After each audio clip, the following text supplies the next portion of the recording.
그들의 기술력은 분명 훌륭했습니다. 하지만 우리는 정치적 계산에 따라 결국 유럽을 선택했습니다. 그땐 그게 정답이라고 믿었죠.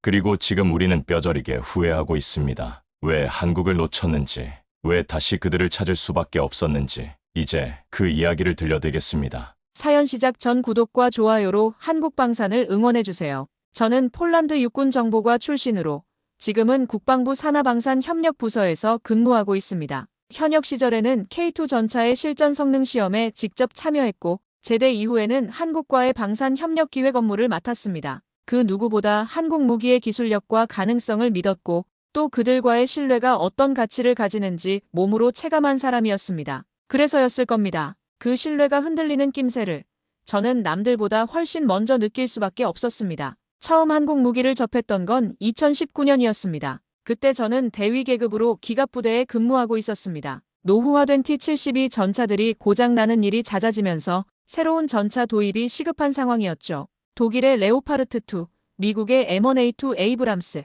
그리고 한국의 K2 흑표가 후보에 올라 있었습니다. 솔직히 말하면 처음엔 K2에 대해 회의적이었습니다. 한국, 아시아 어딘가에 있는 나라의 전차가 유럽 전선에서 제대로 작동할까? 그런 편견이 있었던 게 사실입니다. 하지만 첫 시험 사격날, 그 편견은 산산조각이 났습니다. K2 흑표가 표적을 향해 포를 발사하는 순간 그 정확성과 위력은 경이로웠습니다. 120mm 활강포에서 뿜어져 나온 포탄이 2km 떨어진 표적을 정확히 관통하는 모습을 보면서 저는 무릎을 쳤습니다. 이게 진짜구나. 더 놀라운 건 기동성이었습니다. 55톤이라는 무게에도 불구하고 K2는 마치 스포츠카처럼 민첩하게 움직였습니다. 험지 돌파 능력, 선회 반응 속도, 가속력까지 모든 면에서 기존에 우리가 알던 전차의 개념을 뛰어넘었습니다. 이 전차 도대체 누가 만든 거야? 제 옆에 있던 중령이 중얼거렸습니다. 저도 같은 생각이었습니다. 그날 오후 한국 기술진들과 첫 미팅을 가졌습니다. 그들의 태도에서 느낀 건 자신감이었습니다. 거만하지도 않고 비굴하지도 않은 그저 자신들이 만든 무기에 대한 확고한 믿음이 있었습니다. 저희 K2는 폴란드의 지형과 기후에 최적화할 수 있습니다. 한국 측 수석 엔지니어가 말했습니다. 필요하다면 소프트웨어부터 하드웨어까지 모든 걸 폴란드 실정에 맞게 조정하겠습니다. 그 말을 들으면서 저는 깨달았습니다. 이들은 단순히 무기를 파는 게 아니라 진짜 파트너가 되려고 한다는 걸. 독일이나 미국 업체들이 이미 완성된 제품이니 그냥 쓰라는 식이었다면 한국은 함께 만들어가자는 접근이었습니다. 실제 성능 시험은 더욱 인상적이었습니다. 영하 20도의 혹독한 추위 속에서도 K2는 완벽하게 작동했습니다. 엔진 시동부터 포탑 회전, 사격 통제 시스템까지 모든 게 정상이었습니다. 반면 경쟁 모델들은 저온에서 각종 오류를 보였죠. 이거 정말 대단한데요? 시험에 참관했던 국방부 간부가 감탄했습니다. 그날 저녁 숙소에서 동료들과 맥주를 마시며 이야기를 나눴습니다. 한국인들 정말 제대로 만들었네. 기술력이 이 정도일 줄 몰랐어. 가격도 합리적이고. 하지만 그 순간 저는 묘한 예감을 느꼈습니다. 이렇게 좋은 조건인데 과연 우리가 끝까지 이들과 함께 할 수 있을까? 정치적 변수들이 개입하면 어떻게 될까? 그 예감은 불행히도 현실이 되었습니다. 그 무렵부터 저는 보고서를 작성할 때마다 한 단어에 오래 머무르게 되었습니다. 지연, 재조정, 기술적 협의. 그 단어들 사이에 숨겨진 뜻이 무엇인지 누구보다 잘 알았기에 제 손끝은 자꾸만 멈칫했고 키보드를 두드리는 속도도 느려졌습니다. K2 전차, K9 자주포, 천무 다연장 로켓. 우리는 이 한국산 무기들과 함께 불안한 동부 전선을 안정시켰고 노후 장비를 빠르게 대체할 수 있었으며 무엇보다 예상보다 빠른 납품과 교육 덕분에 현장에서의 사기까지 크게 올릴 수 있었습니다. 저는 직접 K9 자주포의 훈련 과정을 지켜봤습니다. 한국 교관들이 우리 포병들에게 사격 요령을 가르치는 모습은 인상적이었습니다. 언어의 장벽을 느낄 수 없을 만큼 유창한 설명. 그리고 무엇보다 성에 있는 태도로 소통했습니다. 이 자주포는 3분 내에 진지를 이탈할 수 있습니다. 한국 교관이 설명했습니다. 적의 대포병 레이더에 탐지되기 전에 안전지역으로 이동 가능하죠. 실제로 그랬습니다. 사격 후 신속한 진지 이탈 능력은 기존 견인포와는 차원이 달랐습니다. 우리 포병들도 금세 익숙해졌고 훈련 성과도 눈에 띄게 향상됐습니다. 하지만 한 해도 채 지나지 않아 국회 국방위원회 안에서 작은 목소리들이 피어오르기 시작했습니다. K2 전차의 정비체계가 나토 표준과 통합되려면 추가 예산이 든다. K9 자주포의 포신 자동화 시스템은 유럽 기술과 호환되지 않는다. 한국 무기는 너무 독립적이고 유럽산 장비와의 통합 운용이 어렵다. 처음엔 기술적 검토라고 생각했습니다. 당연히 해야 할 과정이라고 여겼죠. 하지만 시간이 지날수록 이런 목소리들 뒤에는 다른 의도가 숨어 있다는 걸 깨달았습니다. 어느 날 국방위 비공개 회의록을 보게 됐습니다. 거기엔 이런 내용이 적혀 있었습니다. 폴란드의 안보는 유럽 중심으로 재편되어야 한다. 아시아 국가와의 과도한 의존 관계는 장기적으로 바람직하지 않다. 그 순간 저는 알았습니다. 이건 기술 문제가 아니라 정치 문제라는 걸. 동시에 프랑스와 독일의 방산업체들이 조용히 움직이고 있다는 걸 눈치챘습니다. 독일의 라인메탈, 프랑스의 넥스터그들은 자국 무기 체계의 유럽 통합성과 유지비 효율을 강조하며 우리 정치인들에게 꾸준히 자료를 전달하고 있었습니다. 라인메탈의 영업 담당자는 비공식 석상에서 이렇게 말했습니다. 레오파르트는 이미 유럽 전역에서 검증된 전차입니다. 부품 공급망도 안정적이고 정비 인력도 풍부하죠. 반면 K2는 글쎄요, 아직 검증이 부족하지 않나요? 프랑스 대사는 비공식 간담회 자리에서 K사 자주포의 유럽 내 정비 인프라를 언급하며 유럽 중심의 협력 전략이 우선되어야 한다고 조심스럽게 말했습니다. 그 말에 한국은 유럽의 일부가 아니다라는 함의가 담겨 있다는 걸 저는, 그리고 제 동료들 대부분이 알고 있었습니다. 저는 이런 변화를 한국 측에 어떻게 설명해야 할지 고민됐습니다. 기술적으로는 문제 없는데 정치적으로 문제가 생겼다. 그건 말이 되지 않았습니다. 한국 실무진과의 정기 화상회의에서 그들은 여전히 성실했습니다. 우리가 요청한 모든 기술 자료를 준비해왔고 추가 개선 사항도 제안했습니다. 하지만 저는 그들의 눈빛에서 미묘한 변화를 감지했습니다. 불안함이었습니다. 혹시 저희가 놓치고 있는 부분이 있나요?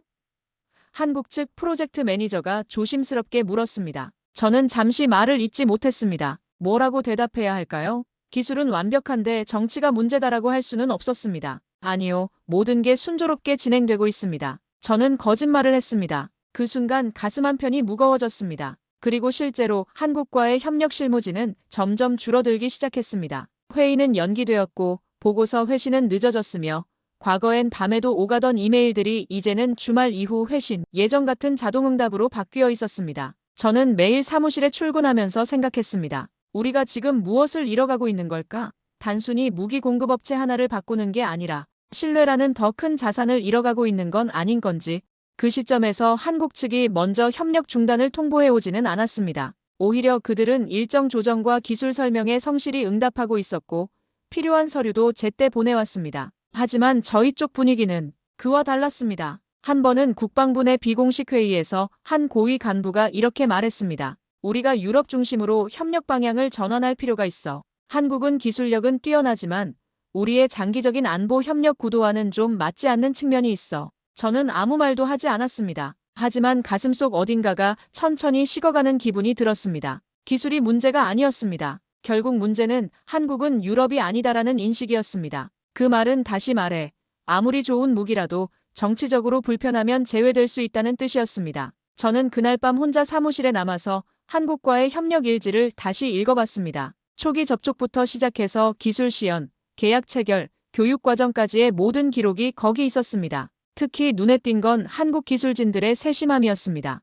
우리가 제기한 모든 요구사항을 꼼꼼히 검토하고 대안을 제시했습니다. 심지어 우리가 미처 생각하지 못한 부분까지 미리 준비해왔죠. 예를 들어 폴란드의 겨울 기후를 고려한 윤활유 교체 주기 조정, 우리 군의 정비 교리에 맞춘 매뉴얼 번역, 심지어 폴란드어로 된 음성 안내 시스템까지 개발했습니다. 이 정도면 정말 파트너십이라고 할 수 있겠는데 저는 혼잣말을 중얼거렸습니다. 하지만 현실은 달랐습니다. 동시에 프랑스와 독일의 방산 로비는 점점 노골적으로 바뀌었습니다. 프랑스 넥스터는 K서 자주포의 유럽 내 정비 인프라 확대 계획을 우리 국방위 간사들에게 직접 설명했고 독일의 라인메탈은 기존 나토 장비와의 호환 테스트 결과를 강조하며 레오파르트 전차야말로 진정한 유럽의 자존심이라는 표현을 공식 문서에 사용했습니다. 저는 그런 문서들을 검토하면서 씁쓸함을 느꼈습니다. 기술적 우수성보다는 유럽성이 더 중요한 평가 기준이 되고 있었습니다. 한국 측 무기들에 대해서는 기술은 우수하지만 유럽 방산 체계와의 연계는 미비하다는 평가가 반복됐습니다. 그건 기술에 대한 평가라기보다는 정치에 가까운 레토릭이었습니다. 그 분위기는 폴란드 언론에도 조금씩 반영되기 시작했습니다. 한국산 무기, 유지비 과다로 협력 재검토, 프랑스 독일의 공동방위 네트워크, 폴란드는 예외될 것인가?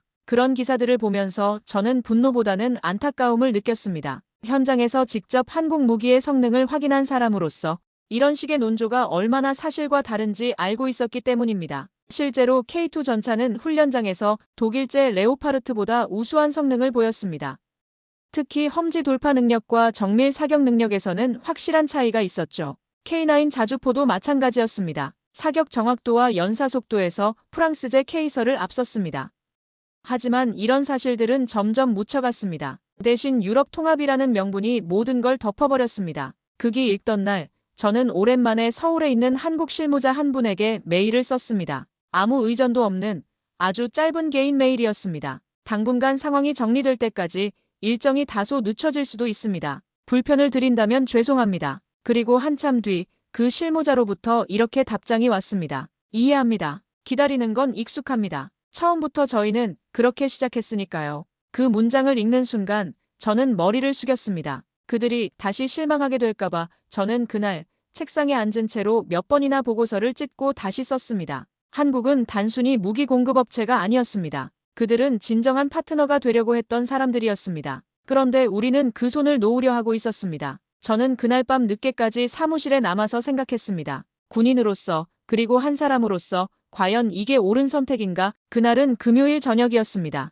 서울에서 온 마지막 기술 보고서가 제 책상 위에 놓여 있었습니다. 서류의 오른쪽 상단엔 3차 보안 사항 나토 표준 연계 테스트 결과라는 문구가 적혀 있었고 그 아래 한국 실무자의 이름이 정성스레 서명되어 있었습니다. 그 문서 하나를 보는데 30분이 넘게 걸렸습니다. 사실 읽는데 어려움은 없었습니다. 모든 데이터는 정리되어 있었고 보안 지시사항은 거의 완벽히 반영되어 있었습니다. 문제는 제 눈이 아니라 제 마음이었습니다. 한국 측은 우리가 제기한 모든 기술적 요구사항을 충족시켰습니다. 나토 표준 통신 프로토콜 적용, 유럽산 부품과의 호환성 확보, 심지어 독일제 정비 장비와의 연동까지 완료했다고 나와 있었습니다. 특히 인상적이었던 건 K2 전차의 화력 통제 시스템 개선 내용이었습니다. 기존 한국 표준에서 나토 표준으로 완전 전환하면서도 성능 저하는 전혀 없었습니다. 오히려 일부 기능은 더 향상됐다고 되어 있었죠. 이 정도면 더 이상 기술적 문제 제기는 불가능하겠는데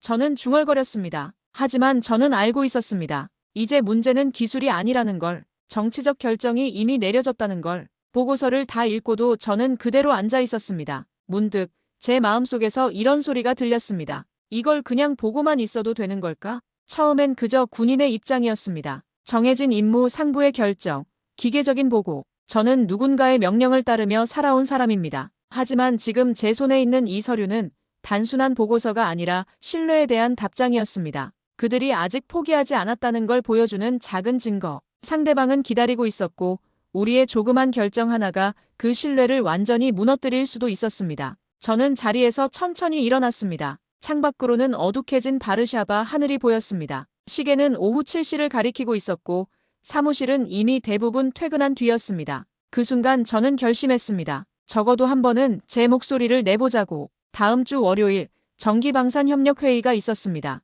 저는 그 회의에서 한국 측 보고서를 정식으로 상정하기로 했습니다. 물론 혼자만의 결정이었습니다. 상부에서 지시받은 것도 아니고 동료들과 상의한 것도 아니었습니다. 주말 내내 저는 발표 자료를 준비했습니다. 한국 무기의 기술적 우수성, 나토 표준 적합성, 그리고 무엇보다 그들이 보여준 협력 의지를 객관적 데이터로 정리했습니다. 특히 강조하고 싶었던 건 신뢰성이었습니다. 한국은 지금까지 약속한 모든 걸 지켰습니다. 납기, 성능, 가격, 심지어 우리가 추가로 요구한 사항들까지 모두 충족시켰습니다. 이런 파트너를 놓친다는 건 단순히 무기 하나를 바꾸는 게 아니라 우리의 신뢰성까지 잃는 겁니다. 저는 발표 원고에 그렇게 적었습니다. 월요일 아침 회의실에 들어서면서 저는 긴장했습니다. 과연 내 목소리가 들어줄지 아니면 그냥 한 실무자의 개인적 의견으로 치부될지. 하지만 저는 알고 있었습니다. 지금이 아니면 정말 마지막 기회가 될 것 같다는 걸. 한국과의 신뢰를 지킬 수 있는 마지막 순간이라는 걸. 보고서를 다시 파일에 넣고 작은 메모지 하나에 짧게 써내려갔습니다. 이 문서 회의에서 한 번 더 검토 요청 바랍니다. 기술적 완성도 충분히 있습니다. 아무도 보지 않는 시간, 아무도 듣지 않는 방식이었습니다. 하지만 저는 알고 있었습니다. 지금 필요한 건 공식 문서도 정치적 회의도 아닌 누군가의 작지만 진심 어린 손길이라는 걸요. 다음 주 월요일 아침 저는 회의실에 들어서며 마음속으로 한 번 더 다짐했습니다. 오늘은 반드시 말해야 한다. 내 방식대로. 회의 안건은 다음 분기 무기 도입 일정 조정과 예산 집행 우선순위 재검토였습니다. 익숙한 형식이었고 익숙한 얼굴들이었습니다. 그리고 익숙하게 한국은 검토 대상으로 분류되어 있었습니다. 레오파르트 EA8은 기존 훈련 체계와 잘 맞습니다. 유지 인력도 이미 유럽 내에 갖춰져 있고요. 독일 측 제안을 검토한 간부가 말했습니다. 그에 비해 K2는 탁월한 전차지만 나토 표준 적용에는 아직 미흡하다는 평가도 있고 또 다른 참석자가 덧붙였습니다. 저는 그 순간을 기다렸습니다. 회의는 그런 흐름으로 흘러갔습니다. 마치 미리 짜인 각본처럼. 그 순간 저는 조용히 손을 들었습니다. 저기 말씀 중에 죄송합니다만 K2 전차의 표준 통합 테스트 자료 지난주에 한국에서 보완된 내용 받아보셨습니까? 잠깐 정적이 흘렀습니다. 몇몇이 서류를 넘기며 확인했고 어떤 이는 고개를 갸웃거렸습니다. 저는 미리 준비한 서류를 책상 위에 펼치며 말했습니다. 이 보고서에 따르면 최신 업데이트로 나토 전술 통제 체계와의 연계가 정상 작동됩니다. 사격 통제, 위치 추적, 무선 통신 모두 실시간 대응 가능하다는 게 확인됐습니다. 회의실 분위기가 미묘하게 바뀌었습니다. 몇몇 참석자들이 저를 쳐다봤고 어떤 이는 관심 있는 표정으로 자료를 들여다봤습니다. 구체적으로 어떤 개선이 이루어졌죠? 한중령이 물었습니다. 저는 준비해온 데이터를 하나씩 설명했습니다. 첫째, 화력 통제 시스템이 나토 표준 프로토콜을 완전 지원합니다. 둘째, 전장 관리 시스템이 기존 폴란드군 체계와 100% 호환됩니다. 셋째, 정비 매뉴얼과 부품 코드가 나토 표준으로 통일됐습니다. 회의실 한쪽에서 누군가가 작게 중얼였습니다. 한국이 이렇게까지 보완했나? 저는 그 순간을 놓치지 않았습니다. 기술적으로는 충분합니다. 오히려 일부 영역에서는 기존 유럽 장비보다 우수한 성능을 보이고 있습니다. 우리에게 필요한 건 지금 그들의 진심을 어떻게 받아들이느냐입니다. 제 목소리에 힘이 실렸습니다. 만약 우리가 이걸 외면한다면 단순히 무기를 바꾸는 게 아니라 동맹의 신뢰를 스스로 무너뜨리는 셈입니다. 실무를 담당하는 한 대령이 질문했습니다. 그런데 유지비나 운용비 측면에서는 어떻습니까? 유럽 장비 대비 효율성이 있나요? 저는 이미 준비된 답변을 했습니다. 한국 측이 제시한 20년 운용비 계산서를 보면 독일제 대비 약 15% 저렴합니다. 특히 부품 공급 체계가 안정적이고 기술 지원도 신속합니다. 신속하다는 게 어느 정도인가요?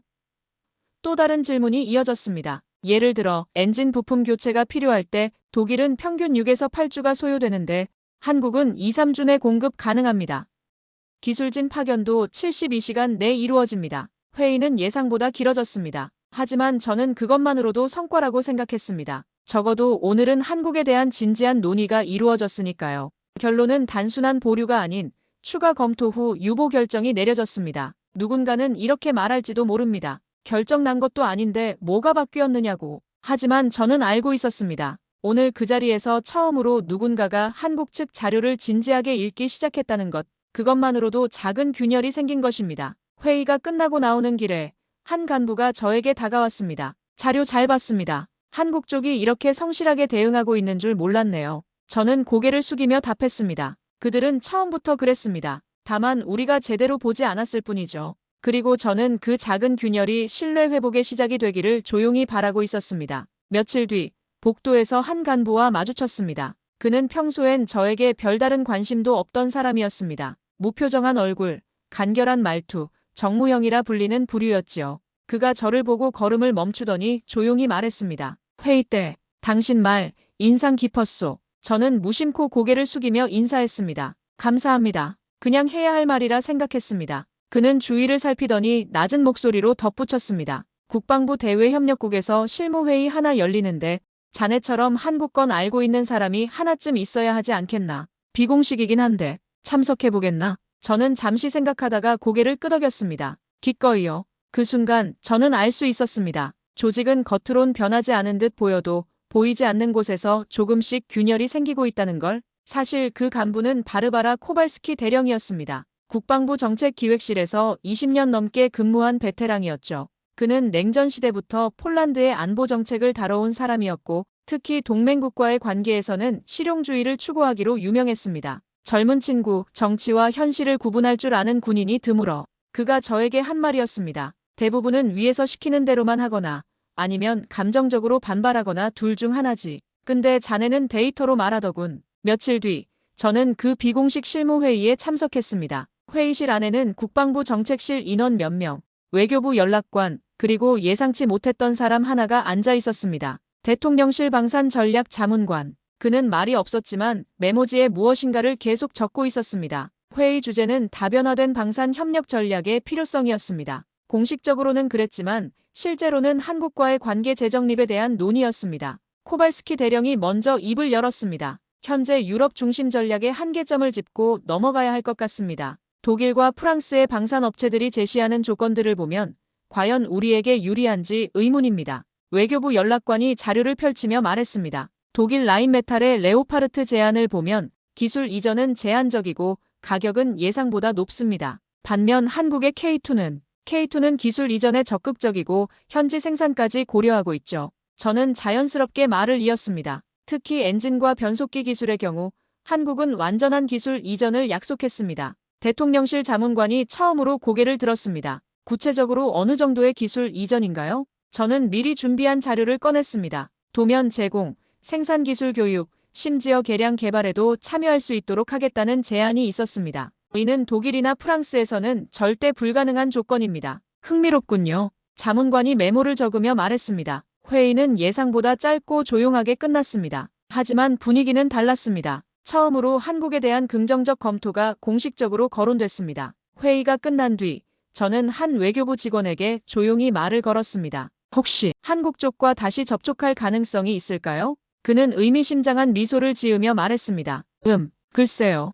요즘은 어디든 열려있는 창은 필요하니까요. 정말 신뢰를 회복하고 싶다면 먼저 그 창을 열 수 있는 사람이 필요하겠죠. 그 말이 제게는 그 역할을 해보라는 제안처럼 들렸습니다. 코발스키 대령이 저에게 다가와서 말했습니다. 자네가 한국에 직접 가볼 생각은 없나? 비공식적으로 말이야. 현지 상황을 파악해보는 것도 의미가 있을 것 같은데. 저는 잠시 생각했습니다. 개인적인 방문이라면 부담이 없겠지만 그것이 어떤 의미를 갖게 될지는 예측하기 어려웠습니다. 준비해보겠습니다. 저는 대답했습니다. 그날 밤 저는 오랜만에 서울에 있는 한국 실무자에게 메일을 보냈습니다. 사적인 방문이지만 근무 외 시간에 잠깐 만날 수 있을까요? 논의할 것들이 있습니다. 답장은 생각보다 빨리 왔습니다. 언제든 환영합니다. 기다리고 있겠습니다. 그 짧은 답장에서 저는 희망을 봤습니다. 아직 문은 닫히지 않았다는 것을. 바르샤바는 서울보다 훨씬 조용했습니다. 늦겨울의 도시는 차가웠고 사람들의 표정은 무거웠습니다. 저는 다시 사무실로 복귀했지만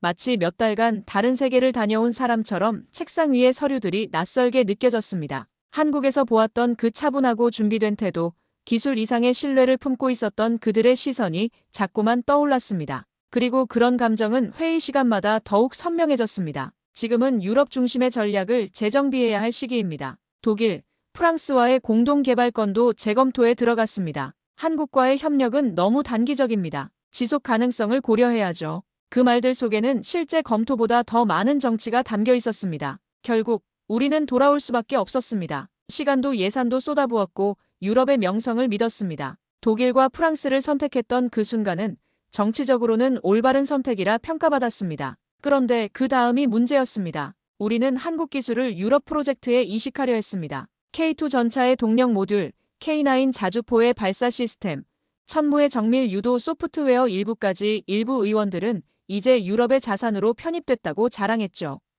하지만 몇 달이 지나지 않아 현장 보고서는 하나같이 동일한 결론을 내렸습니다. 적용 실패, 호환성 불충분, 작전 배치 불가. 저는 그 보고서들을 하나하나 검토하면서 한숨을 쉬었습니다. 예상했던 일이었지만 실제로 확인하니 더욱 답답했습니다. 독일 라인메탈의 기술진이 K2 전차의 엔진 시스템을 레오파르트에 적용하려 했지만 근본적인 설계 철학이 달라서 실패했습니다. 프랑스 넥스터도 마찬가지였습니다. K9 자주포의 사격 통제 시스템을 K서에 이식하려 했지만 소프트웨어 아키텍처가 완전히 달랐습니다. 그들은 기술을 가져갔지만 그 기술을 만든 철학과 시스템, 그리고 그것을 다루는 사람들까지 가져가지는 못했습니다. 한 독일 기술 책임자는 솔직하게 인정했습니다. 우린 설계는 받아갔지만 그게 어떻게 움직이는지를 몰랐습니다. 그 말이 우리를 멈춰 세웠습니다. 우리가 진짜 잃어버렸던 건 단순한 부품이 아니었습니다. 그들과 함께 쌓아온 신뢰 체계였고 수년간의 협업 속에서만 완성됐던 운용 기술이었습니다.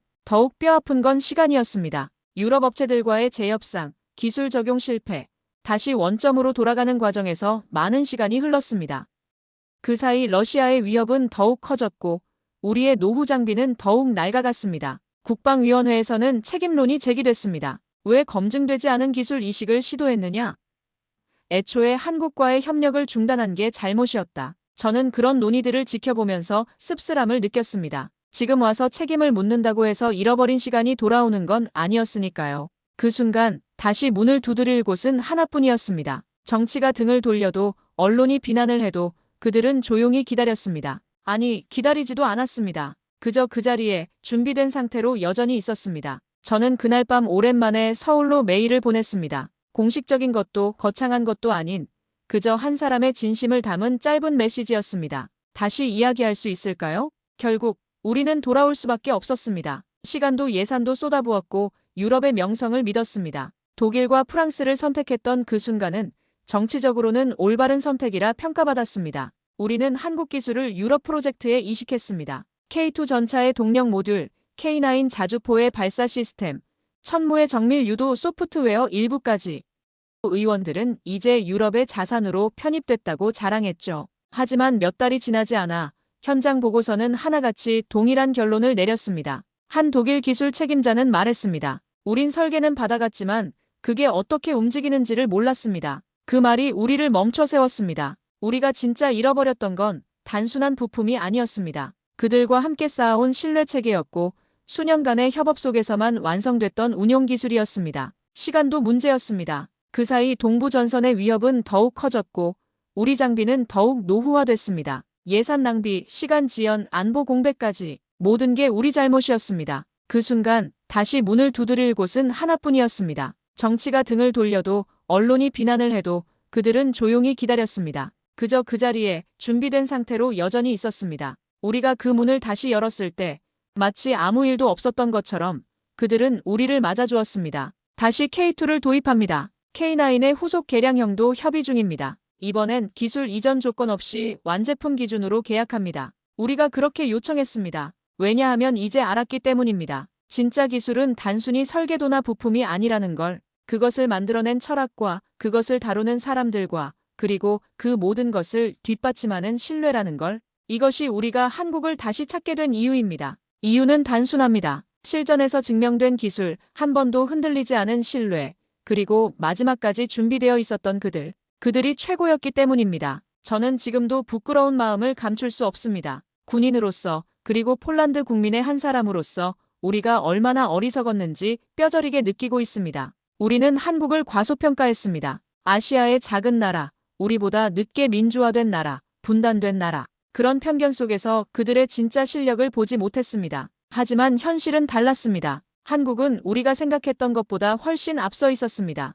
기술력도 생산 능력도 그리고 무엇보다 신뢰를 지키는 자세에서 말입니다. 독일과 프랑스는 명성은 있었지만 진정한 파트너는 아니었습니다. 그들은 자신들의 기술을 팔려고 했을 뿐 우리와 함께 발전하려는 생각은 없었습니다. 반면 한국은 달랐습니다. 그들은 진짜 동반자가 되려고 했습니다. 우리가 그들을 떠났을 때 한국은 문을 닫지 않았습니다. 원망하지도 않았습니다. 오히려 언젠가 우리가 돌아올 것을 믿고 그날을 위해 준비하고 있었습니다. 이것이 진짜 강함입니다. 무기의 성능이나 기술력이 아니라 신뢰를 지키는 힘, 그리고 상대방의 선택을 존중하면서도 자신의 길을 묵묵히 걸어가는 자세. 지금 K2 전차들이 다시 폴란드로 오고 있습니다. K9 자주포도 마찬가지입니다. 이번에는 그 어떤 정치적 계산도 없습니다. 순수하게 성능과 신뢰만으로 선택한 것입니다. 현장에서 그 무기들을 다루는 우리 병사들은 말합니다. 역시 한국 무기가 최고다. 왜 진작 이걸 안 썼을까? 저는 그런 말을 들을 때마다 씁쓸합니다.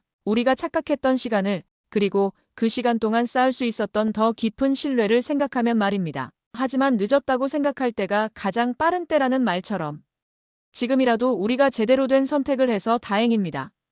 정치가 아닌 현실을, 명분이 아닌 실력을, 편견이 아닌 사실을 바탕으로 한 선택을 말입니다. 한국과의 협력은 이제 시작입니다. 무기 도입에서 끝나는 것이 아니라 진정한 동반자로서 함께 발전해 나가는 관계로 나아갈 것입니다. 기술 협력, 공동 개발, 인력 교류까지 모든 영역에서 말입니다. 저는 이제 확신합니다. 한국은 폴란드의 진정한 파트너라는 것을, 그리고 우리가 그들과 함께한다면 어떤 위협에도 맞설 수 있다는 것을. 군인으로서 마지막으로 하고 싶은 말이 있습니다. 진짜 강한 나라는 무기가 좋아서가 아닙니다. 신뢰할 수 있는 동맹이 있어서입니다. 그리고 그 동맹을 소중히 여기고 지켜나가는 자세가 있어서입니다. 우리는 한번 실수했지만 이제는 다릅니다. 한국과 함께 걸어갈 것입니다. 진정한 파트너로서 서로를 믿고 의지하는 동맹으로서 말입니다. 이것이 제가 여러분에게 전하고 싶었던 이야기입니다. 한국의 진짜 실력을, 그 신뢰의 소중함을 이제서야 깨달았습니다. 한글이 세계를 지배한다고요? 말도 안 되는 소리. 영국의 명문 케임브리지 대학교 강의실 한 학생의 항의에 모두의 시선이 한 곳으로 향하고 있는데요. 과연 이 강의실에서 무슨 일이 있었던 걸까요? 안녕하세요. 저는 케임브리지 대학교 언어학과 3학년에 재학 중인 엠마 브라운이에요. 제가 한글과 사랑에 빠진 건 순전히 우연이었답니다. 아니, 이제 와서 생각해보면 운명이라고 해야 할 것 같네요. 모든 건 작년 여름방학 때 일어났어요. 당시 저는 그저 평범한 영문학도였죠. 셰익스피어를 읽으며 영국식 홍차를 즐기는 게 제 일상이었거든요. 그런데 어느 날 도서관에서 우연히 집어든 책 한 권이 제 인생을 뒤흔들어 놓았어요. 세종대왕 문자로 세상을 바꾼 왕이라는 책이었죠. 세상에, 이게 정말이야? 책을 읽으며 저도 모르게 감탄사가 터져 나왔어요. 한 사람의 노력으로 새로운 문자가 탄생했다니 믿기지 않았거든요. 그날 이후 저는 한글에 완전히 빠져버렸답니다. K-팝을 들으며 한글을 익히고 한국 드라마를 보며 문화를 배웠죠. 심지어 김치 만들기에 도전했다가 기숙사 냉장고를 점령해버린 일도 있었어요. 하지만 제가 한국어를 배우면 배울수록 주변의 반응은 점점 이상해졌어요. 엠마, 넌 왜 하필 한국어야? 중국어나 아랍어가 훨씬 실용적이지 않아? 친구들이 물었죠. 그래도 저는 알고 있었어요. 한글에는 뭔가 특별한 것이 있다는 걸요. 그리고 그 특별함을 증명할 기회가 곧 찾아왔답니다. 그날은 평범한 월요일 아침이었어요. 여느 때와 같이 언어학 수업을 들으러 가는데 왠지 모르게 가슴이 두근거리더라고요. 마치 뭔가 큰일이 일어날 것 같은 예감이 들었다고 할까요? 강의실에 들어서자마자 존슨 교수님의 표정이 심상치 않아 보였어요. 평소엔 온화한 미소를 지으시던 분이 그날따라 비장한 표정을 짓고 계셨거든요. 그리고 왕리의 모습도 눈에 띄었죠. 그는 늘 앞자리에 앉아 있었는데 오늘따라 유독 자신만만해 보였어요. 여러분, 오늘은 아주 중요한 주제를 다루겠습니다.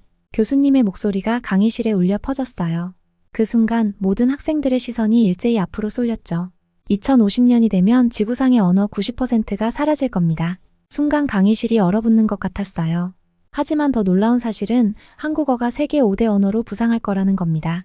그 말을 듣는 순간 제 심장이 터질 것 같았어요. 주변에서는 놀란 목소리들이 들려왔지만 저는 마치 축제라도 벌어진 것처럼 기뻤답니다. 그런데 그때였어요. 잠깐만요, 교수님. 왕리의 목소리였어요. 그는 벌떡 일어나 손을 들었죠. 평소에도 자주 그랬지만 이번엔 특히 그의 목소리에 날이 서 있었어요. 그게 말이 됩니까? 중국어야말로 미래의 언어 아닌가요? 5천년의 역사와 14억 인구를 가진 중국어가 어떻게 한국어보다 뒤처질 수 있죠? 왕리의 얼굴엔 분노가 가득 차 보였어요. 그는 평소에도 중국의 위대함을 자주 언급하곤 했는데 이번엔 정말 흥분한 것 같았죠. 존슨 교수님은 침착하게 대답하셨어요. 왕리군, 좋은 질문입니다. 하지만 언어의 미래는 단순히 사용자 수나 역사의 길이로 결정되지 않아요. 효율성, 학습 용이성, 그리고 문화적 영향력 등 여러 요소를 고려해야 합니다. 그 말씀에 저는 고개를 끄덕였어요. 한글의 과학성과 한류의 영향력을 떠올리니 교수님의 말씀을 충분히 이해할 수 있었죠. 하지만 왕리는 여전히 납득하지 못한 표정이었어요. 그래도 교수님, 중국어의 위대함을 무시할 순 없잖아요? 우리는 실크로드를 통해 전 세계와 교류했고 종이와 화약을 발명했어요. 그런 문화적 유산을 가진 언어가 어떻게 뒤처질 수 있나요? 왕리의 말에 몇몇 학생들이 동조하는 것 같았어요. 사실 저도 중국의 역사와 문화의 위대함은 인정할 수밖에 없었죠. 하지만 그게 전부는 아니라는 걸 알고 있었어요. 교수님은 잠시 생각에 잠기셨다가 말씀하셨어요. 여러분, 이건 아주 중요한 논점이에요. 역사와 전통도 중요하지만 현대사회에서 언어의 역할은 그것만으로 결정되지 않습니다. 예를 들어 한글은 디지털 시대에 아주 적합한 문자 체계를 가지고 있어요. 컴퓨터나 스마트폰에서 입력하기 쉽고 정보 전달의 효율성이 높죠. 그 말씀에 저는 또 한 번 놀랐어요. 그동안 한글의 과학성에 대해 들어왔지만 이런 측면은 미처 생각해보지 못했거든요. 교수님은 계속해서 말씀하셨어요. 게다가 문화적 영향력도 중요합니다. 최근 한류의 영향으로 전 세계 젊은이들이 한국어를 배우고 있어요. 이런 추세가 계속된다면 한국어의 위상은 더욱 높아질 겁니다. 왕리는 여전히 불만스러운 표정이었지만 더 이상 반박하지 않았어요. 대신 그의 눈빛에서 뭔가 결심한 듯한 기색이 느껴졌죠. 수업이 끝나고 나오는데 왕리가 제게 다가왔어요. 엠마, 넌 정말 한국어가 중국어를 이길 거라 생각해? 그의 목소리에 도전장이 느껴졌어요. 물론이지. 전 자신 있게 대답했어요. 한글은 배우기 쉽고 과학적이야. 게다가 한류의 힘을 봐. 전 세계 사람들이 K-팝을 들으며 한국어를 배우고 있잖아. 왕리는 코웃음을 치며 말했어요. 그래, 한국은 K-팝이나 드라마로 유명하지. 하지만 그게 다야. 중국어는 수천 년의 역사와 철학을 담고 있어. 공자와 노자의 언어라고. 그걸 어떻게 이길 수 있겠어? 그의 말에 잠시 주춤했지만 곧 마음을 다잡았어요. 역사만이 전부는 아니야, 왕리. 현재와 미래도 중요해. 한글은 미래를 위해 만들어진 문자야. 세종대왕님이 모든 사람이 쉽게 배우고 쓸 수 있게 만드셨다고. 왕리는 그 말을 듣자 잠시 생각에 잠겼어요. 그러다 갑자기 말했죠. 좋아, 그럼 내기를 하자. 다음 주까지 2050년 세계 언어 지도 리포트를 쓰는 거야. 누구의 주장이 더 설득력 있는지 교수님께 판단받자고. 저는 잠시 망설였지만 곧 결심했어요. 좋아, 받아들이지. 그렇게 우리의 언어 대결이 시작되었답니다. 그날 밤 저는 도서관에 틀어박혀 한글에 관한 모든 자료를 뒤졌어요. 그리고 그곳에서 제 운명을 바꿀 또 하나의 책을 발견하게 되었죠. 그 책은 한글의 디지털 혁명이라는 제목이었어요. 책을 펼치자마자 놀라운 사실들이 눈에 들어왔어요. 한글이 컴퓨터와 스마트폰에서 얼마나 효율적으로 사용되는지, 그리고 인공지능 시대에 한글이 얼마나 큰 장점을 가지고 있는지에 대한 내용이었죠. 특히 눈에 띄는 부분이 있었어요. 한글은 다른 문자 체계에 비해 정보 입력 속도가 최대 7배 빠르다라는 구절이었죠. 이건 정말 대단한 장점이라고 생각했어요. 빠르게 변화하는 현대사회에서 정보를 빠르게 입력하고 처리하는 능력은 정말 중요하니까요. 그리고 또 하나 한글의 과학성에 대한 내용도 있었어요. 한글의 자음과 모음이 어떻게 인간의 발음 기관을 본떠 만들어졌는지, 그리고 그것이 얼마나 논리적이고 체계적인지에 대한 설명이 있었죠. 이런 과학성 때문에 한글은 외국인들도 비교적 쉽게 배울 수 있다는 거예요. 이 모든 정보를 접하면서 저는 점점 더 한글의 매력에 빠져들었어요. 그리고 동시에 왕리와의 대결에서 이길 수 있다는 자신감도 생겼죠. 다음 날 캠퍼스에서 왕리를 마주쳤어요. 그는 여전히 자신만만한 표정이었죠. 엠마, 어때? 포기할 준비는 됐어? 저는 미소를 지으며 대답했어요. 전혀. 오히려 더 흥미진진해졌어. 넌 어떤 주장을 할 건데? 왕리는 잠시 망설이더니 말했어요. 난 중국어의 역사적 중요성과 현재의 경제적 가치에 대해 쓸 거야. 중국이 세계 최대의 시장이 되어가는 상황에서 중국어의 중요성은 더욱 커질 수밖에 없어.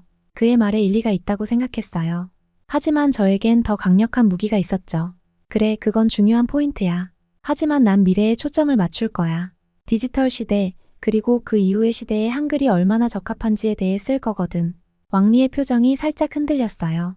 아마도 그는 이런 접근 방식을 예상하지 못했던 것 같아요. 그렇게 우리의 대결은 계속되었고 일주일 동안 우리는 각자의 주장을 뒷받침할 증거들을 모았어요. 저는 한류의 영향력, 한글의 과학성, 디지털 시대의 적합성 등을 중심으로 리포트를 작성했죠. 드디어 리포트 제출 날이 왔어요.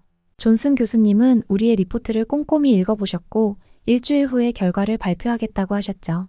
그 일주일이 정말 길게 느껴졌어요. 하지만 마침내 결과 발표 날이 왔고 교수님은 우리를 따로 불러 의견을 들려주셨어요. 두 분 다 아주 훌륭한 리포트를 써주셨어요. 왕리군의 중국어의 역사적, 경제적 중요성에 대한 분석은 매우 설득력 있었습니다. 그리고 엠마 양의 미래 지향적 접근과 한글의 과학성, 그리고 디지털 시대의 적합성에 대한 논리도 정말 인상적이었어요. 그리고 교수님은 미소를 지으며 말씀하셨어요. 이 주제에 대해 더 깊이 있는 토론이 필요할 것 같습니다. 다음 수업 시간에 여러분의 의견을 함께 나눠보는 것이 어떨까요? 중국어와 한국어의 미래에 대해 전체 학생들과 함께 토론해보면 좋을 것 같아요. 그 말씀을 듣는 순간 저는 흥분과 긴장이 동시에 밀려왔어요. 전체 학생들 앞에서 제 의견을 발표한다니 떨리기도 했지만 한편으로는 기대되기도 했죠. 왕리는 여전히 자신만만한 표정이었어요. 그는 코웃음을 치며 제게 말했죠. 엠마, 다음 토론에서는 내가 확실히 이길 거야. 중국어의 위대함을 모두에게 보여주겠어. 넌 그저 앉아서 배우기나 해. 그의 말에 저는 속으로 불끈 화가 났지만 겉으로는 침착함을 유지했어요. 오히려 이런 그의 태도가 제게는 더 큰 동기부여가 되었죠. 한글의 우수성을 증명해 보이겠다는 결심이 생겼죠. 토론 준비를 위해 도서관으로 향하는 발걸음이 가벼웠어요. 한글의 미래를 증명할 수 있는 기회가 온 거니까요. 하지만 제가 도서관 서가 사이에서 발견한 놀라운 책 한 권이 이 토론을 준비하는 제 방식을 완전히 바꿔놓게 될 줄은 꿈에도 몰랐답니다. 문자의 탄생 세계 문자 체계의 역사. 이 책을 펼치는 순간 저는 완전히 빠져들고 말았어요. 특히 세종대왕과 한글 창제에 대한 부분에서 눈을 뗄 수가 없었죠.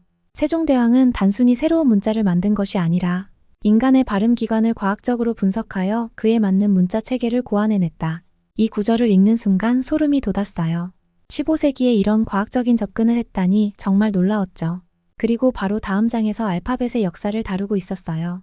페니키아 문자에서 시작해 그리스, 로마를 거쳐 현대의 알파벳으로 발전해온 과정이 상세히 설명되어 있었죠. 그런데 여기서 흥미로운 점을 발견했어요. 알파벳은 주로 상업적 필요에 의해 발전했다는 거예요. 반면 한글은 백성들의 문맹 퇴치를 위해 만들어졌다는 점이 크게 대비되었죠. 와, 이거야말로 한글의 진정한 가치잖아. 저도 모르게 소리를 질렀다가 사서 선생님께 혼났어요. 하지만 너무 신나서 어쩔 수 없었어요. 다음날 아침 강의실로 향하는 길에 왕리를 마주쳤어요. 그는 여전히 자신만만한 표정이었죠. 엠마, 준비는 잘 돼가? 난 벌써 다 끝냈어. 중국 문자의 5000년 역사를 보면 내 주장은 아무것도 아닐 거야. 그의 말에 저는 미소를 지으며 대답했어요. 역사만큼이나 중요한 건 그 문자의 본질적 가치야, 왕리. 오늘 내 발표를 기대해도 좋아. 강의실에 들어서자 긴장감이 감돌았어요. 존슨 교수님께서 토론의 시작을 알리셨죠. 자, 오늘은 세계 언어의 미래에 대해 토론해 보겠습니다. 먼저 왕리군부터 발표를 시작해주세요. 왕리는 자신만만하게 앞으로 나섰어요. 그의 발표는 중국어의 오랜 역사와 현재의 경제적 영향력에 초점을 맞추고 있었죠. 중국어는 5000년의 역사를 가진 세계 최고의 언어입니다. 공자, 노자와 같은 위대한 철학자들의 사상을 담고 있죠. 또한 현재 14억의 사용자를 가진 세계 최대의 언어 시장이기도 합니다. 미래의 글로벌 비즈니스에서 중국어의 중요성은 더욱 커질 것입니다. 왕리의 발표가 끝나자 교실에는 박수 소리가 울려 퍼졌어요. 저도 인정할 수밖에 없었죠. 그의 주장은 설득력이 있었어요. 하지만 제 차례가 되자 저는 깊게 숨을 들이쉬고 천천히 앞으로 나섰어요. 여러분, 언어의 가치는 단순히 그 역사의 길이나 사용자의 수로만 결정되지 않습니다. 오히려 그 언어가 얼마나 과학적이고 배우기 쉬우며 현대 사회에 적합한지가 더 중요하죠. 그리고 저는 세종대왕과 한글 창제의 이야기를 들려주었어요. 어떻게 한 명의 왕이 백성들을 위해 새로운 문자 체계를 만들었는지, 그리고 그 문자가 얼마나 과학적이고 체계적인지를 설명했죠. 한글은 단순히 소리를 표기하는 수단이 아닙니다. 인간의 발음 기관을 정확히 분석하여 만들어진 과학적 문자 체계죠. 이런 특성 때문에 한글은 어떤 언어의 발음도 정확하게 표현할 수 있습니다. 그리고 마지막으로 제가 발견한 가장 흥미로운 점을 언급했어요. 더욱 놀라운 것은 한글의 디지털 시대 적합성입니다. 한글은 다른 문자 체계에 비해 컴퓨터나 스마트폰에서의 입력 속도가 최대 7배나 빠르다고 합니다. 빠르게 변화하는 현대 사회에서 이는 엄청난 장점이 될 수 있습니다. 제 발표가 끝나자 교실은 잠시 조용해졌어요. 그리고 곧이어 토론이 시작되었죠. 학생들은 열정적으로 자신의 의견을 제시했고 때로는 격렬한 논쟁도 벌어졌어요. 토론이 끝나갈 무렵 존슨 교수님께서 입을 여셨어요. 오늘 정말 훌륭한 토론이었습니다. 두 언어 모두 각자의 가치와 중요성이 있죠. 하지만 미래를 생각할 때 우리는 단순히 과거의 영광이나 현재의 영향력만을 고려해서는 안 됩니다. 앞으로의 기술 발전과 사회 변화에 얼마나 잘 적응할 수 있는지도 중요한 요소입니다. 교수님의 말씀에 대부분의 학생들이 고개를 끄덕였지만 왕리의 표정은 여전히 굳어 있었어요. 강의실을 나오면서 왕리가 제게 다가왔어요. 그의 눈빛은 여전히 날카로웠죠. 엠마, 내 발표는 그저 감상적인 이야기일 뿐이야. 실제 세계에서는 중국어가 훨씬 더 중요하고 강력해. 이건 아직 끝나지 않았어. 저는 침착하게 대답했어요. 왕리, 우리 둘 다 좋은 점을 가지고 있어. 하지만 미래는 아무도 모르는 거야. 왕리는 코웃음을 치며 말했어요. 곧 알게 될 거야, 엠마. 다음에는 내가 반드시 이길 테니까. 그의 말에 저도 결의를 다졌어요. 좋아, 기대하고 있을게. 토론 이후 캠퍼스 전체가 언어의 미래에 대한 이야기로 들썩였어요. 학생들 사이에서는 한국어와 중국어의 장단점을 비교하는 토론이 끊이지 않았죠. 그러던 중 세계적인 언어학자 마이클 홀브룩 교수님의 특강 소식이 들려왔어요. 특강 당일 강당은 발 디딜 틈 없이 꽉 찼어요. 홀브룩 교수님은 21세기가 언어의 대변혁기가 될 것이라고 예측하셨죠. 그리고 놀랍게도 한국어가 향후 50년 내에 영어를 제치고 세계 공용어가 될 가능성이 있다고 말씀하셨어요. 특히 주목해야 할 것은 한국어입니다. 한글의 과학성과 한국의 문화적 영향력을 고려할 때 향후 50년 내에 한국어가 영어를 제치고 세계 공용어가 될 가능성이 있습니다. 이 말씀에 강당이 술렁였고 왕리는 즉각 반발했어요. 그는 중국의 경제력과 인구를 근거로 중국어야말로 미래의 언어라고 주장했죠. 하지만 홀브룩 교수님은 언어의 미래가 단순히 경제력이나 인구로 결정되지 않는다고 대답하셨어요. 특강 이후 왕리는 분노를 감추지 못했어요. 그는 제가 홀브룩 교수님께 뭔가 했을 거라고 의심했고 중국어의 우수성을 반드시 증명하겠다며 으름장을 놓았죠. 다음 날부터 캠퍼스는 그야말로 언어 전쟁터가 되었어요. 왕리는 중국어 우수성 입증 프로젝트를 시작했고 저희도 한글 미래 연구회를 만들어 맞섰죠. 2달 동안 캠퍼스는 중국어파와 한국어파로 나뉘어 치열한 논쟁이 벌어졌어요. 상황이 과열되자 존슨 교수님께서 개입하셨어요. 교수님은 언어의 본질적 목적을 상기시키시며 미래 언어 심포지엄 개최를 제안하셨죠. 여러분, 이 논쟁이 너무 과열되고 있어요. 언어는 서로를 이해하고 소통하기 위한 도구입니다. 우리는 언어의 다양성을 존중하면서도 미래를 위해 어떤 언어가 더 효율적일지 객관적으로 연구해야 해요. 대부분의 학생들은 이 제안에 동의했지만 왕리는 여전히 불만스러운 표정이었어요. 그는 심포지엄에서 반드시 중국어의 우위를 증명하겠다고 다짐했죠. 심포지엄 준비로 바쁜 나날이 이어지는 동안 캠퍼스 밖에서는 놀라운 일이 벌어지고 있었어요. 한국의 대중문화가 전 세계를 강타하고 있었거든요. 어느 날 아침 저는 기숙사 라운지에서 놀라운 광경을 목격했어요.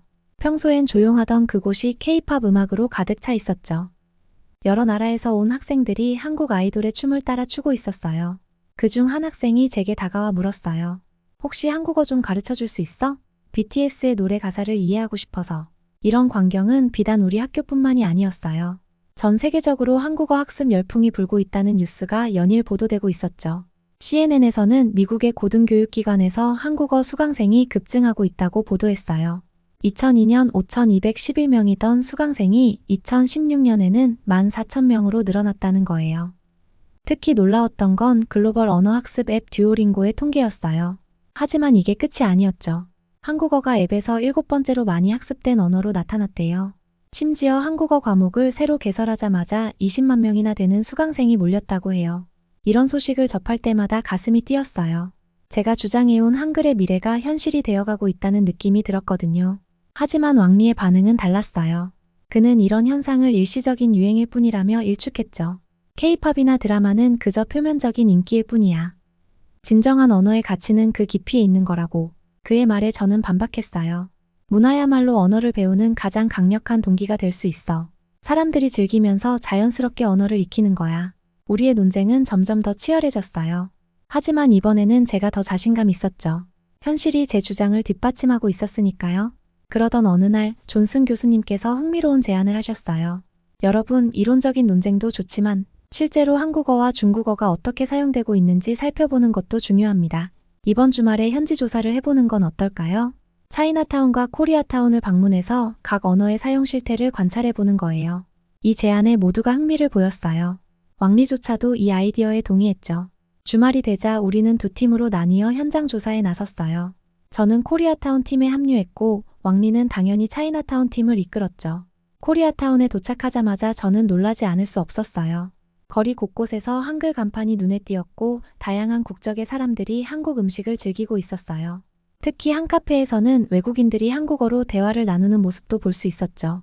와, 여기서 한국어를 배우고 있어요? 제가 물었더니 그들은 웃으면서 대답했어요. 네, K-드라마를 자막 없이 보고 싶어서요. 이런 광경을 보며 저는 한글의 미래에 대해 더욱 확신을 갖게 되었어요. 하지만 동시에 궁금해졌죠.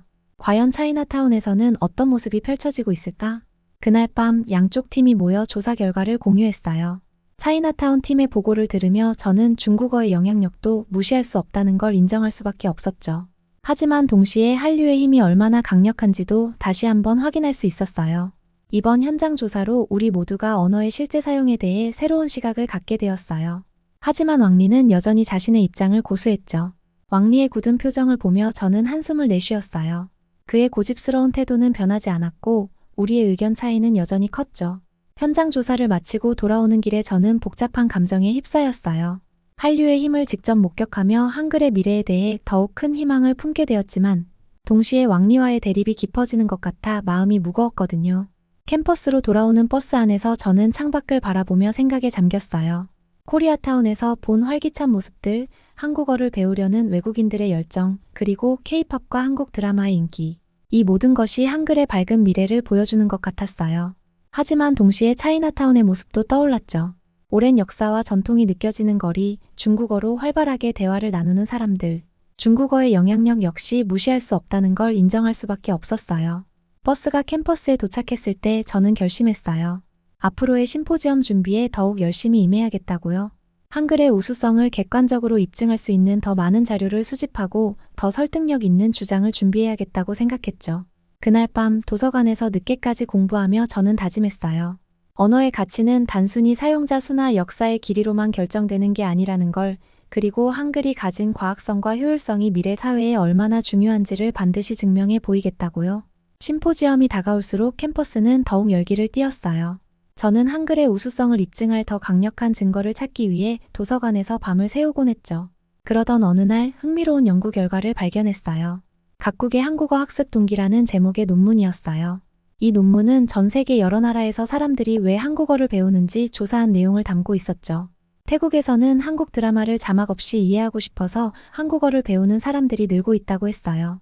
베트남의 경우는 한국 기업에 취직하고 싶어서 한국어를 열심히 공부한다고 하더라고요. 특히 눈길을 끈 건 인도의 사례였어요. 14억 인구를 가진 인도가 제2외국어로 중국어가 아닌 한국어를 채택했다는 거예요. 이건 정말 놀라운 일이었죠. 유럽의 경우도 흥미로웠어요. 처음에는 한글이 낯설어 당혹스러워하지만 오히려 그 독특함 때문에 더 흥미를 느낀다고 해요. 알파벳과는 전혀 다른 문법이나 문화가 새로운 도전이 된다는 거죠. 이 자료를 들고 영구의 친구들에게 달려갔어요. 다들 제 말을 듣고 흥분했죠. 이거야. 이게 바로 우리가 찾던 거야. 친구 제시카가 소리쳤어요. 우리는 곧바로 이 내용을 바탕으로 프레젠테이션을 만들기 시작했어요. 한글이 단순히 의사소통의 도구를 넘어 문화와 경제, 그리고 새로운 도전을 추구하는 사람들의 욕구를 충족시키는 수단이 되고 있다는 걸 보여주고 싶었거든요. 그런데 이 소식이 어떻게 왕리의 귀에 들어갔는지 그가 저희 연구실로 찾아왔어요. 그래봤자 일시적인 현상일 뿐이야. 중국어의 5,000년 역사와 14억 인구를 이길 순 없을 거야. 왕리의 말에 저는 차분히 대답했어요. 왕리, 언어의 가치는 단순히 역사의 길이나 사용자 수로 결정되는 게 아니야. 그 언어가 얼마나 많은 사람들에게 영감을 주고 새로운 기회를 제공하는지가 중요해. 왕리는 코웃음을 치며 돌아갔지만 그의 눈빛에서 작은 동요를 느낄 수 있었어요. 그날 밤 저는 문득 이런 생각이 들었어요. 우리가 서로의 언어를 경쟁 대상으로만 볼 게 아니라 각각의 가치를 인정하고 존중할 수 있다면 어떨까? 그렇게 된다면 우리는 더 풍요로운 언어 세계를 만들어갈 수 있지 않을까?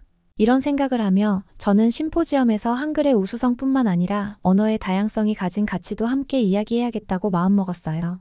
그리고 그 준비를 위해 다시 한번 책상에 앉았죠. 심포지엄이 일주일 앞으로 다가왔을 때 존슨 교수님께서 특별 강의를 하신다는 공지가 났어요. 주제는 문자 체계의 과학적 분석이었죠.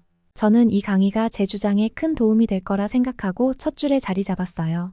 교수님은 다양한 문자 체계를 비교하시며 강의를 시작하셨어요. 그리고 마침내 한글에 대한 이야기가 나왔죠.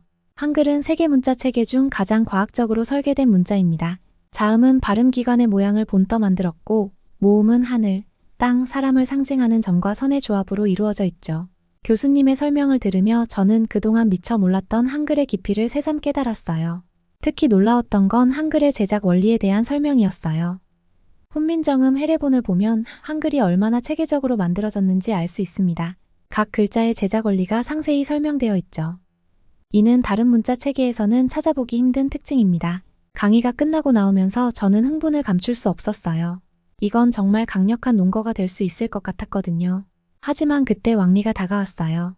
과학적이라고? 그래, 인정할게. 하지만 중국어 한자는 그 자체로 하나의 예술이야. 수천 년의 역사와 문화가 담긴 글자라고. 저는 잠시 생각하다 대답했어요. 맞아, 왕리. 한자의 아름다움과 깊이는 정말 대단해. 하지만 우리가 논의하는 건 미래의 언어야. 빠르게 변화하는 세상에서 어떤 문자가 더 효율적일지 생각해봐야 하지 않을까? 왕리는 무언가 말하려다 그만두고 돌아갔어요. 그의 표정에서 작은 변화를 느낄 수 있었죠. 그날 밤 저는 한글의 과학성에 대해 더 깊이 연구하기 시작했어요. 특히 디지털 시대에서 한글의 장점에 주목했죠. 컴퓨터나 스마트폰에서 한글을 입력하는 속도가 다른 문자 체계보다 훨씬 빠르다는 연구 결과를 발견했을 때는 정말 기뻤어요. 또한 인공지능과 자연어 처리 분야에서도 한글이 가진 장점을 찾아냈어요.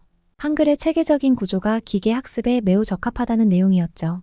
이 모든 자료를 정리하면서 저는 확신했어요.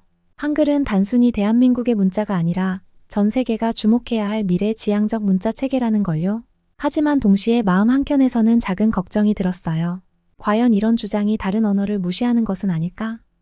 어떻게 하면 한글의 우수성을 알리면서도 다른 언어의 가치도 인정할 수 있을까? 이런 고민을 안고 저는 심포지엄 발표 준비에 더욱 박차를 가했어요. 한글의 과학성과 미래 가치를 객관적으로 전달하면서도 언어의 다양성이 가진 중요성도 함께 이야기하고 싶었거든요. 심포지엄 전날 밤 저는 캠퍼스 카페에서 마지막 발표 준비를 하고 있었어요. 그때 옆 테이블에서 들려오는 대화가 제 귀를 사로잡았죠. 난 정말 오징어 게임 때문에 한국어를 배우기 시작했어. 근데 배우면 배울수록 이 언어가 얼마나 재미있는지 몰라. 호주에서 온 교환학생의 말이었어요. 그 말을 들으며 저는 문득 깨달았죠. 언어는 단순한 의사소통 도구가 아니라 문화를 담는 그릇이라는 걸요. 이 생각을 안고 도서관으로 향했어요. 문화와 언어의 관계에 대한 자료를 더 찾아보고 싶었거든요. 그곳에서 흥미로운 논문 하나를 발견했어요. 언어는 그 나라의 문화와 사고방식을 반영한다. 따라서 새로운 언어를 배운다는 것은 새로운 세계관을 얻는 것과 같다. 이 구절을 읽는 순간 제 머릿속에서 퍼즐 조각이 맞춰지는 것 같았어요. 한류의 인기, 한국어 학습 열풍, 그리고 한글의 과학성. 이 모든 것이 하나로 연결되는 느낌이었죠. 밤새 자료를 정리하고 발표를 준비하며 저는 제 주장을 다듬어 나갔어요. 한글은 단순히 효율적인 문자 체계를 넘어 한국 문화의 정수를 담고 있으며 동시에 세계와 소통하는 창구라는 걸 보여주고 싶었거든요. 다음날 아침 심포지엄장으로 향하는 길에 왕리와 마주쳤어요. 그의 표정은 여전히 강경해 보였죠. 엠마, 오늘 내가 중국어의 우수성을 확실히 증명해 보이겠어. 5,000년의 역사와 문화를 가진 언어를 이길 순 없을 거야. 저는 한숨을 쉬며 대답했어요. 왕리, 우리가 서로의 언어를 이해하려 노력하는 게 더 중요하지 않을까? 하지만 왕리는 고개를 저으며 앞서 걸어갔어요. 발표가 시작되고 저는 떨리는 마음으로 단상에 올랐어요. 그리고 제가 준비한 내용을 열정적으로 전달했죠. 발표를 마치고 내려오는 제게 많은 학생들이 박수를 보내주었어요. 하지만 왕리는 여전히 불만족스러운 표정이었죠. 심포지엄이 끝나고 존슨 교수님께서 총평을 해주셨어요. 오늘 우리는 언어의 다양성과 각 언어가 가진 고유한 가치에 대해 배웠습니다. 중요한 것은 어떤 언어가 더 우수한가가 아니라 각 언어를 통해 우리가 얼마나 풍요로운 세계를 경험할 수 있는가 하는 것입니다. 그 말씀을 들으며 저는 제가 이 여정을 통해 얼마나 성장했는지 깨달았어요. 하지만 왕리는 여전히 고개를 젓고 있었죠. 그의 믿음은 변하지 않은 것 같았어요. 캠퍼스를 나서며 저는 미래에 대한 희망과 동시에 약간의 아쉬움을 느꼈어요. 언어의 경계를 넘어 서로를 이해하고 소통하는 세상을 만드는 것이 쉽지만은 않을 거라는 걸 깨달았거든요. 하지만 그 과정에서 한글이 중요한 역할을 할 수 있을 거라 여전히 믿었답니다. 학기의 마지막 수업, 존슨 교수님께서는 언어와 문화의 불가분한 관계에 대한 강의를 하셨어요. 언어는 단순한 의사소통 도구가 아닙니다. 그것은 한 문화의 정수를 담고 있는 그릇이죠. 언어를 배운다는 것은 곧 그 문화를 이해하는 것과 같습니다. 교수님의 말씀을 들으며 저는 그동안 한국어를 공부하면서 자연스럽게 한국 문화에 대해 얼마나 많이 알게 되었는지 깨달았어요. K-팝 가사의 의미를 이해하게 되었고 한국 드라마를 자막 없이 볼 수 있게 되었죠. 심지어 김치 맛의 미묘한 차이도 구별할 수 있게 되었답니다. 강의가 끝난 후 저는 제 메일함을 확인했어요. 그리고 그곳에서 놀라운 소식을 발견했죠. 제가 지원했던 서울의 한 대기업에서 인턴십 합격 통지를 보내온 거예요. 세상에, 이게 정말인가요? 너무 기뻐서 소리를 질렀다가 주변 학생들의 이상한 시선을 받았지만 전혀 개의치 않았어요. 이제 제 꿈이 현실이 되어가고 있다는 사실이 너무나 설레었거든요. 그날 밤 저는 한국에서의 미래를 상상하며 잠들었어요. 서울의 번화가를 걸으며 한국어로 대화하는 제 모습, 회사에서 한국 동료들과 함께 일하는 모습, 그 모든 것이 이제 곧 현실이 될 거라고 생각하니 가슴이 벅차올랐답니다. 서울 인천공항에 발을 디딘 순간 저는 깊은 숨을 들이마셨어요. 드디어 여기 왔구나. 택시를 타고 도심으로 향하는 길, 저는 운전기사 아저씨와 한국어로 대화를 나눴어요. 서툴지만 제 말을 알아들으시는 아저씨의 미소에 저도 모르게 뿌듯해졌죠. 인턴 생활은 제 예상보다 훨씬 더 만족스러웠어요. 한국의 기업 문화, 빠른 의사결정 과정, 그리고 팀워크의 중요성. 모든 것이 새롭고 배울 점이 많았죠. 처음에는 어려움도 있었지만 점점 적응해 나가면서 제 역할을 찾아갔어요. 6개월의 인턴 기간이 끝날 무렵 저는 정직원 제안을 받았어요. 하지만 저는 영국으로 돌아가기로 결심했죠. 한국에서의 경험을 더 많은 사람들과 나누고 싶었거든요. 영국으로 돌아온 후 저는 대학과 기업에서 한국어와 한국 문화에 대한 강연을 시작했어요. 제 경험담과 함께 한글의 과학성, 한국 문화의 매력, 그리고 미래 국제사회에서 한국어의 중요성에 대해 열정적으로 이야기했죠. 한글은 단순한 문자가 아닙니다. 그것은 과거와 현재, 그리고 미래를 잇는 다리입니다. 한글을 통해 우리는 새로운 세계를 만날 수 있고 더 넓은 시야로 세상을 바라볼 수 있습니다. 제 강연을 들은 많은 사람들이 한국어와 한국 문화에 관심을 갖기 시작했어요. 그들의 눈빛에서 저는 예전의 제 모습을 보았죠. 그리고 다시 한번 다짐했어요. 앞으로도 계속해서 한글의 아름다움과 가치를 세계에 알리는 일을 해나가겠다고요. 한글은 제게 단순한 문자가 아닌 새로운 세상으로 향하는 열쇠였어요. 이제 와 생각해보면 한글 덕분에 제 삶이 완전히 바뀌었네요. 처음엔 그저 예쁜 글자라고만 생각했는데 지금은 제 인생의 중요한 부분이 됐어요. 한국어를 배우면서 새로운 친구들도 사귀고 전에는 몰랐던 문화도 알게 됐죠. 앞으로 어떤 일들이 기다리고 있을지 정말 궁금해요. 한 가지 확실한 건 한글과 함께라면 어떤 새로운 경험도 즐겁게 받아들일 수 있을 것 같다는 거예요. 오늘 사연은 여기까지입니다. 영국 케임브리지에서 한글의 매력에 빠진 엠마의 이야기 어떠셨나요? 우리의 한글이 세계 곳곳에서 이렇게 사랑받고 있다니 가슴이 뿌듯해집니다. 이런 문화 교류를 통해 한국의 위상이 더욱 높아지길 바라봅니다. 오늘 사연에 대한 여러분의 생각을 댓글로 남겨주세요. 감동뭉클에서는 여러분의 소중한 마음을 모아 사연 주인공들에게 전해드리고 있습니다. 여러분 주변에 감동적이거나 재미있는 실제 사연들을 제보받고 있으니 언제든 저희 공식 메일로 제보해주세요. 오늘 들려드린 사연에 공감하셨다면 구독과 좋아요 눌러주시고 주변 분들과도 공유해주세요. 여러분의 작은 관심과 응원이 더욱 좋은 콘텐츠를 만드는 데 큰 힘이 됩니다. 오늘도 여러분의 하루의 작은 즐거움이라도 되었기를 바라며 지금까지 감동뭉클이었습니다. 끝까지 시청해주셔서 감사합니다. 다음에 더 감동적인 사연으로 찾아뵙겠습니다.